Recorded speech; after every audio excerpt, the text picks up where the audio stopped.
축복입니다. 부제로 제가 포스트 코로나 시대를 어떻게 맞이할 것인가 부제로 이렇게 제목을 썼습니다. 우리가 세상을 살면서 여러 가지로 어려움을 당합니다. 환난을 겪기도 합니다. 그러면서 힘이 빠지고 낙심을 합니다. 특히 억울한 고난을 당했을 때는 더욱 그렇습니다. 어떤 분의 그 경험담입니다. 총각 때 교회를 다녔는데 이제 결혼을 하고부터 교회를 졸업을 했습니다. 가정을 꾸리고 아내와 함께 자녀를 낳고 열심히 살았습니다. 그런데 어느 날 참 억울하게 누명을 덮어쓰고 재판을 받아야 하고 교도소를 가게 되었습니다. 사실인지 뭐냐 하면은 자기 앞에 오토바이가 가면서 건널목에 사람을 치고 그냥 가버렸어요. 근데 그 사람이 나가 떨어져 죽었어요. 그런데 자기가 뒤따라갔는데 이 자가용 운전한 자기가 누명을 덮어쓴 거예요. 오토바이는 이미 가버렸어요. 그리고 자기가 죄인이 돼가지고 재판을 받게 됩니다. 이제 부인이 변호사를 찾아와서 이렇게 말을 하더라는 것입니다. 지금까지 내 남편하고 쭉 살아왔는데 내 남편은 그럴 사람이 아니라는 거예요. 거짓말할 사람이 아닌데 자기는 전혀 그런 일이 없다고 한다는 거예요. 그러니 변호사님 이거 어찌해야 되느냐고 법정에서 변호를 잘 해달라고 이야기하더라는 거예요. 근데 1심에서 실형 1년이 떨어졌어요. 그러니까 너무 억울한 거예요. 근데 이제 변호사가 예수 믿는 장로님이셨어요. 이 부인을 앉혀놓고 이야기를 한 겁니다. 이건 여러분들의 의사와 상관없이 억울한 일을 다 당했는데 여기에는 하나님의 특별한 개입이 있고 간섭하시니까 나는 잘 모르지만은 당신들 예수님을 믿었느냐? 처녀총각대 교회를 나가봤다는 거예요. 이번 기회에 당신들이 남편은 교도소 안에서 성경을 읽고 당신은 밖에서 하나님의 성전을 찾아 기도할 마음이 없느냐? 억울한 고난이라고 할 때는 뭔가 하나님의 특별한 개입이 있는 것이다. 그리고 이제 재판은 재판대로 계속 끌고 갔어요. 교인들에게 교회를 나가서 이제 이렇게 해서 교회를 나왔다고 이야기하고 교인들에게 중보기도를 부탁하고 고등법원을 갑니다. 근데 고등법원에 변함이 없어요. 대법원에 이제 최종 항고를 했습니다. 근데 목격자가 나오기 전에는 뒤집힐 길이 없어요. 그런데 참 놀라운 일이 일어났어요. 재판 선고일 일주일도 안 남았는데 목격자가 나타난 거예요. 2, 3년 사이. 그래서 그 사람이 증인을 서준 거예요. 그래서 대법원에서 완전히 뒤펴서 무죄 선고를 받고 나오요. 우리가 더군다나 세상 살면서 억울한 고난일 때는 참 힘이 빠지고 낙심이 들죠. 질문을 던져보기도 하지요. 하나님, 왜 나에게 이런 고난을 주십니까? 성경에 나온 인물 가운데 고난의 대명사라고 일컬어지는 욥은 이렇게 답을 내놓습니다. 내가 가는 길을 그가 아시나니 그가 나를 단련하신 후에는 내가 순금같이 되어 나오리라. 그렇습니다. 하나님께서는 우리의 영혼이 정결하고 깨끗하게 되기 원하시는 기대치를 가지고 우리를 때로는 단련하시고 연단받게 하십니다. 그러므로 고난을 가운데서 낙심하거나 좌절하지 말고 모든 것을 합력하여 선을 이루어 가시는 하나님의 섭리 안에서 소망을 가지고 인내하며 믿음의 이 사이즈를, 믿음의 파이를 키워가는 기회로 삼아야 하는 것입니다. 고난은 우리를 더욱 겸손하게 만들고 순종함을 배우게 하고 온전함에 이르게 하는 지름길입니다. 다시 말해서 그리스도인들에게 있어서 고난이나 아픔은 하나님께 투항하라고 부르시는 하나님의 손짓입니다. 우리는 야곱이라는 인물을 통해 이 사실을 더욱 깊이 느껴보게 됩니다. 야곱은 끊임없이 자기 지위를 추구하는 그런 유형의 사람입니다. 그러므로 삶의 목표를 달성하기 위해서 수단과 방법을 가리지 않았던 인물입니다. 야곱은 형과 아버지까지 속여가면서 장자권을 가로챕니다. 형 에서의 미움과 증오를 피해서 외삼촌 라반의 집으로 도망을 치고 그곳에서 20년 더부살이를 합니다. 그는 우여곡절을 삼촌 라반의 집에서도 겪습니다. 흔히 우리말에 그런 말이 있잖아요. 뛰어간 놈 위에 날아간 놈이 있다. 날아간 놈 위에 타고 간 놈이 있다고. 야곱은 날아가는 사람이에요. 그러나 자기 외삼촌은 날아간 야곱을 타고 간 사람이 되어 있어요. 재산을 증식해가는 과정에서는 삼촌과 조카가 그게 없는 거예요. 그러나 아무튼 우여곡절을 거쳐서 야곱의 그 꾀로 거부를 이룹니다. 그 사이에 삼촌 집은 점점 쪼그라져 가는 거예요. 그러니까 삼촌의 아들들이 외종 사촌이죠. 야곱에게는 아버지한테 진언을 해요. 아버지, 저 야곱이라는 놈 우리 집 계속 있겠다가는 우리 재산이 다 빼돌려지니 이거 저 안 되겠다고. 그는 그 말을 듣고 이제 다시 고향을 찾아 돌아가야 된다. 때가 왔구나 생각을 하게 됩니다. 그동안에 4명의 아내를 얻었습니다. 11명의 아들을 낳습니다. 많은 재산을 거느렸습니다. 그때 재산은 짐승입니다. 가축입니다. 목축업을 했으니까. 수를 헤아릴 수 없는 양과 짐승들이 그 앞에 있었습니다. 겉으로 보기에는 금이 환영입니다. 그러나 야곱의 마음이 무거웠습니다. 형 에서가 자신을 순수하게 맞이해 주지 않을 것이 너무 분명했습니다. 큰 재산을 형에게 기부해가지고 환심을 사려고 최선을 다해 양떼 한 그룹을 준비해서 종들을 시켜서 형에게 먼저 보냅니다. 그러나 형은 마음을 돌리지 않습니다. 에서는 400명이나 되는 군사를 이끌고 야곱을 향하여 달려오는 것입니다. 그는 위급한 상황 앞에서 달아날 준비를 합니다. 하나님께 약속을 따라 기도를 하고 마지막으로 재산과 가족을 잘 잃더라도 내 한 목숨은 보존할 장치를 갖춥니다. 자기 아내고 자식이고 다 죽더라도 나 하나만큼은 살아야 된다. 그래서 자신에게 속한 모든 사람들과 재산을 약복 나루를 다 건너가게 합니다. 그리고 그는 냇가를 건너지 않고 강 저편에서 홀로 남습니다. 약복 시냇가에 엎드려져 번민의 밤을 지새웁니다. 미구에 닥쳐올지 모를 위험을 애감하며 두려움에 떨게 되었습니다.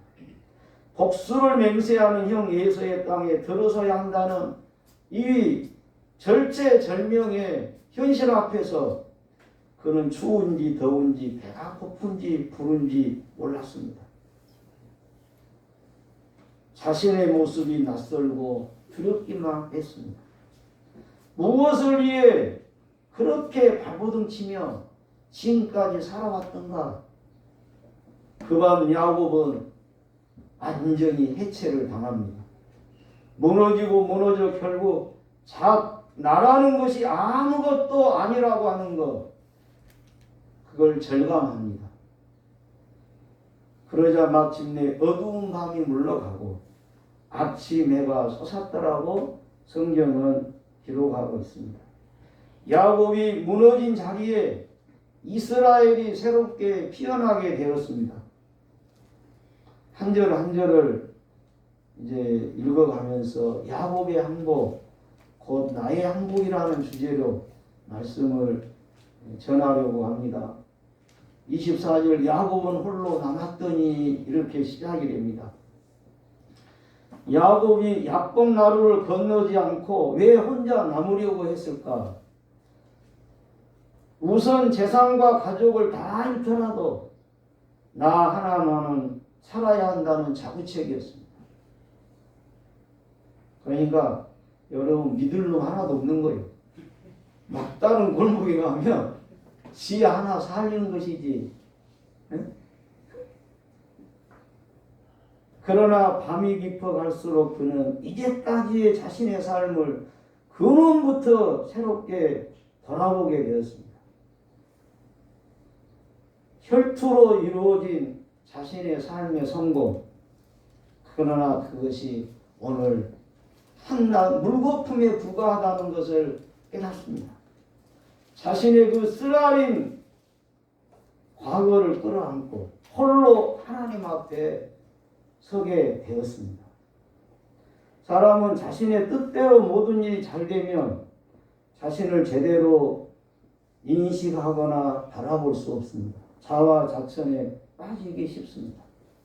오히려 실패와 고독의 시간이라야 하나님을 만나며 자기 자신의 진정한 자기 자신을 볼 수 있는 기회를 얻는 법입니다.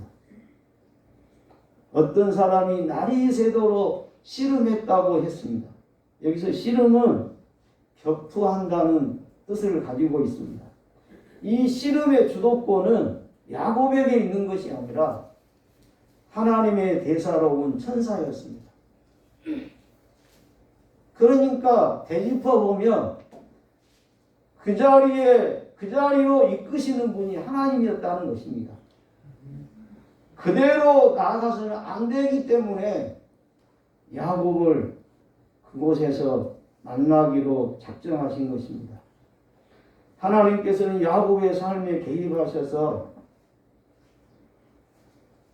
이제 하나님을 붙잡는 삶으로의 전환을 천사를 보내 야곱과 씨름을 하게 함으로 이 일을 이루어 가게 된 것입니다. 이 씨름을 통해서 야곱은 하나님보다 더 믿고 숭배했던 자신의 삶을 부정하게 됩니다. 저와 여러분들도 하나님을 믿는다 하지만은 하나님보다 내 자신을 더 믿을 때가 많습니다. 물론 우리가 세상에서 공부하고 자라날 때는 네 자신을 믿으라고 그럽니다. 내가 내 자신을 못 믿어서 어떻게 세상을 살겠습니까? 자기를 확립하는 것이 모든 교육의 최종 목표입니다. 그러나 이것마저 하나님 앞에서는 내려놔야 된다는 것입니다. 하나님보다 더 자기를 믿고 자기 재주와 자기 꾀를 의지하고 사는 한 그는 하나님의 사람이 될 수가 없는 것입니다. 믿음의 사람이라고 할 수가 없다는 것입니다. 25절 야곱의 허벅지 환절뼈를 치매 그럽니다. 천사가 야곱의 환도뼈를 이골시켰습니다. 이것은 야곱의 삶에 대한 질타요, 책망이요, 끝냄을 이야기하고 있습니다. 허벅지 관절이 어긋났다는 것은 지난날에 비틀어진 삶이 완전히 깨지고 부서졌음을 가리키는 것입니다. 이골된 넘치뼈로 인해 절름발이가 되고 장애자가 되었지만 오히려 그것은 변화된 자의 흔적이요 훈장이 된 것입니다. 저와 여러분에게도 자기 중심에서 하나님 중심으로 옮겨가는 고백과 간증과 증표를 우리는 소유할 수 있어야 하겠습니다. 26절에 야곱은 내게 축복하지 아니하면 가게 하지 아니하겠나이다. 이골된 그 허벅지 관절 가운데도 천사를 끈덕지게 붙들고 늘어집니다. 야곱에게는 모든 것을 잃어버린다 해도 결코 떠나게 해서는 안 될 한 분 하나님이 계셨습니다. 여기에 야곱의 믿음이 전환이 되는 것입니다. 하나님을 믿고 의지하며 순종하는 사람으로의 전환인 것입니다. 하나님을 붙드는 인생으로 전환을 이루게 되는 것입니다. 자기를 믿고 의지했던 것이 아니라 이제 참으로 하나님을 믿고 의지하는 자로, 그리고 그분의 뜻에 순종하며 사는 자로의 변화를 경험하게 된 것입니다. 천사는 묻습니다. 네 이름이 무엇이냐? 예, 저는 야곱입니다. 성경에서 한 사람의 이름은 종종 그 사람의 인격을, 생애를, 운명을 이야기합니다. 예, 제가 야곱입니다. 예, 탈취자입니다. 속이는 자입니다. 수단과 방법을 가리지 않고 성공을 추구하며 살아왔던 사람입니다. 그렇게 야곱은 고백합니다. 더 쉽게 표현하면 저는 그런 놈입니다. 내가 또 속이면서 살았습니다. 내 재주와 수완을 하나님처럼 믿고 살아왔습니다. 그러나 이제는 하나님께 항복하겠습니다. 순종하며 살겠습니다. 저를 받아주십시오. 28절 29절에 내 이름을 다시는 야곱이라 부를 것이 아니요 이스라엘이라 부를 것이니 이는 네가 하나님과 사람으로 더불어 겨루어 이겼음이니라. 거기서 야곱에게 축복한지라. 하나님께서는 야곱을 기꺼이 받아주셨습니다. 그리고 새 이름을 주십니다. 새로운 삶의 방식과 운명이 그에게 베풀어진 것을 말하는 것입니다. 교우 여러분, 우리도 삶의 방식을 바꿔야 합니다. 야곱은 자신의 힘과 꾀로 살아가는 삶이었다면 이스라엘은 전적으로 하나님께 나의 인생을 맡기고 다스림에 의존하고 순종하며 사는 삶을 가리키는 것입니다. 이때 하나님은 너는 나를 이긴 자였다라고 선언을 해줍니다. 너의 믿음을 내가 인정하노라. 너의 행복을 내가 받아들이노라. 따라서 하나님과 겨루어 이긴 사람을 아무도 이길 사람이 없다는 뜻이기도 합니다. 이것이 이스라엘의 축복입니다. 31절 그러므로 그곳 이름을 분유엘이라 하였으니 해가 돋고 절었더라 그랬습니다. 분유엘은 하나님의 얼굴이라는 뜻입니다. 하나님께서는 야곱에게 당신의 영광을 볼 수 있도록 허락해 주셨습니다. 이제 하나님을 보고도 죽지 않는 야곱은 에서를 대면하고도 죽지 않게 될 것이라고 하는 암시가 들어있는 것입니다. 밤은 갔습니다. 두려움의 밤이 지났습니다. 자아와 고통의 밤을 잘 통과했습니다. 허벅지 관절이 어긋나는 것과 같은 자기 붕괴의 경험은 새로운 희망과 안목을 가져다 주었습니다. 새로운 날이 밝아왔습니다. 제대로 걸을 수 없는 몸이었지만 아무런 문제가 되지 않았습니다. 자기 존재가 변화되니 환경도 변화되고 형 에서도 변해 주었습니다. 에서는 야곱의 얼굴을 맞대고 부둥켜 안고 울면서 맞이해 주었습니다. 우리가 하는 말 중에 고난은 축복이다 또는 이기는 기회다라고 말을 합니다. 어떻게 고난이 축복일 수 있겠습니까? 어떻게 위기가 기회일 수 있겠습니까? 바로 그때가 하나님을 생생하게 만날 수 있는 순간이 되기 때문인 것입니다. 누구에게나 약복나루의 사건이 필요합니다. 야곱이 베델에서 하나님을 만난 사건은 일종의 구원 사건입니다. 그러나 구원은 출발과 같은 것이고 야곱의 삶은 여전히 변화되지 않아 불신자와 똑같은 모습으로 살았습니다. 안 믿는 사람들이 믿는 사람을 보면 믿는 것들이 더해. 그런 모습이었습니다. 베델의 경험만으로는 안 되었습니다. 약복나루의 경험이 반드시 따라와야 했던 것입니다. 다시 말해 누구나 한 번은 자신의 꼿꼿한 자아가 확실하게 깨어지는 경험을 해야 됩니다. 우리 조영근 집사님이 앉아 계시지만은 나는 잘 모르지만은 사람들한테 한두 번 들었는데 조영근 집사님 젊을 때 조 집사님 같으면 여기 교회에 나올 사람이 아니에요. 내가 바르게 살면 되지. 예? 내가 왜 교회까지 가야 될 이유가 없는 거야. 그리고 주변에 교회 다니는 거 보니까 나보다 더 형편없는 거야.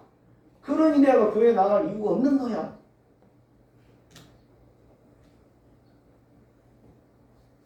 그러나 자신의 꼿꼿함이 한 번, 두 번 깨어지며 성전을 찾게 된 것입니다. 더 깊이 깨어지고 부서짐으로 하나님의 사람으로 주님의 사람으로 십자가의 사람으로 천국의 사람으로 평화하게 세워질 수 있기를 축복합니다. 이것을 건너뛰고 신앙생활이나 인생이 곱게 갈 수가 없는 것입니다. 혈과 육이 십자가에서 죽는 경험을 반드시 누구나 해야 됩니다. 이것을 하지 않으면 교회는 다니기를 하지만 여전히 혈기가 살아있고 온전한 신자로 살 수 없습니다. 조임사님 전번에 부부간에서 누가 이기요? 여기서 이긴다 그러더라고. 그래서 진짜로 바람직하시는 거예요. 여기서 이겨야지. 여기서 나는 이겼다고 좋아라 그러면 윤권사님도 아직 모르는 것이야. 주님이 이기셔야지. 믿습니까? 네.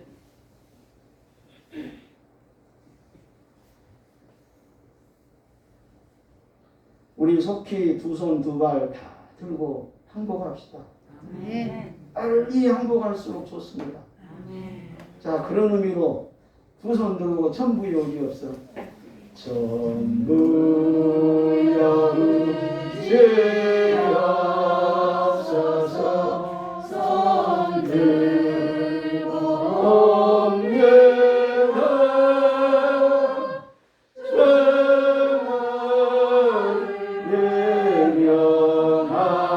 예명하시며 나 어디 가리까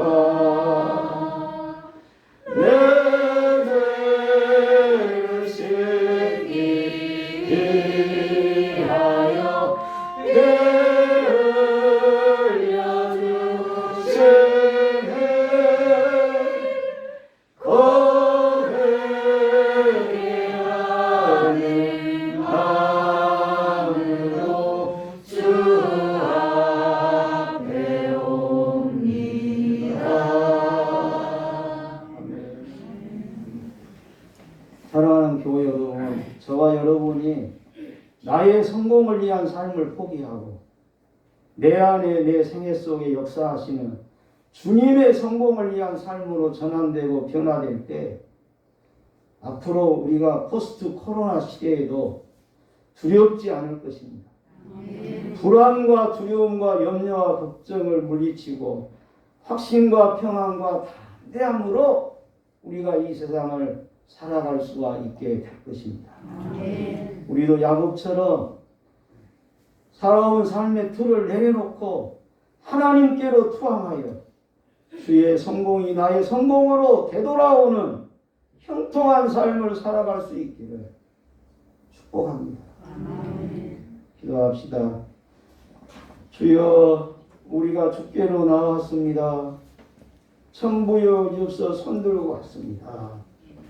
우리도 야곱처럼 하나님께 항복하며 하나님 중심한 사람으로 세워지게 하시고 내가 변화된 만큼 가족도 이웃도 환경도 바뀔 것을 믿습니다.